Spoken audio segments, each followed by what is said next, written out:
So today I'm going to show you how you can create your own custom game day t-shirt for under $5. So first you're just going to need to get a t-shirt. I chose blue. You're going to want to take some cardboard and stick it in between the layers of the shirt. This just protects you from bleaching the other side of the shirt where you don't want the bleach, and can protect the surface that you're bleaching on as well. So we're going to go ahead and get this all situated in here.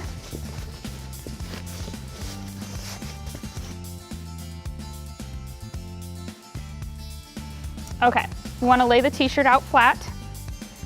And then what you're going to do, so I just printed off a picture of the BSU logo, and then I traced it with pencil onto cardboard and cut it out using an X-Acto knife.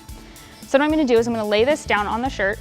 You want to go about 2 inches from the neck to get it in a good area, and then just make sure it's centered. Now what you're going to do to get the kind of tie-dye look where you have empty spaces, you're going to bunch the shirt. So I'm going to leave a good amount of space around the B so that gets really nice and bleached, so that the B is kind of obvious, but everywhere else on the shirt I'm going to kind of just bunch it up. All right, now before you start with the bleach, you want to make sure you put gloves on and make sure you're wearing something that you're okay getting bleach on. My shirt's already bleached, so it's okay if I get a little bit on this. Then you're going to take your spray bottle. This is a spray bottle I got at the dollar store. You want to fill it with bleach. This is just 100% bleach. It's not diluted at all. And you're just going to start spraying. You want to spray kind of far off from the shirt because you don't want to saturate it, because you really want this sprayed effect. And you're just going to kind of spray all over.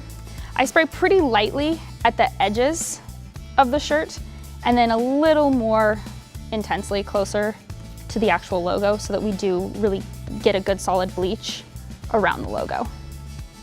All right, and then you're going to let that dry. It takes between 5 to 10 minutes. You can do it in direct sunlight to make it go faster, or you can use a blow dryer to heat it, which also makes it go a little faster. If you find any areas where it's starting to get pink and it's getting too bleached, you can actually take hydrogen peroxide and just spray hydrogen peroxide directly on it, and that stops the bleaching process immediately, so it'll clear it up a little bit. So you're just going to let that sit, and then as soon as it's done, you're going to hand wash it in the sink just a little bit to get all that bleach out, and then run it through a wash and dry cycle, and you end up with something kind of like this. If you want to do it a little bit differently and you don't like the necessarily tie-dye look where there's lots of blank spaces, you can do it like this and do a little more concentrated, and then you get just a little bit of a more solid bleach with the spray on the outside. And that's it.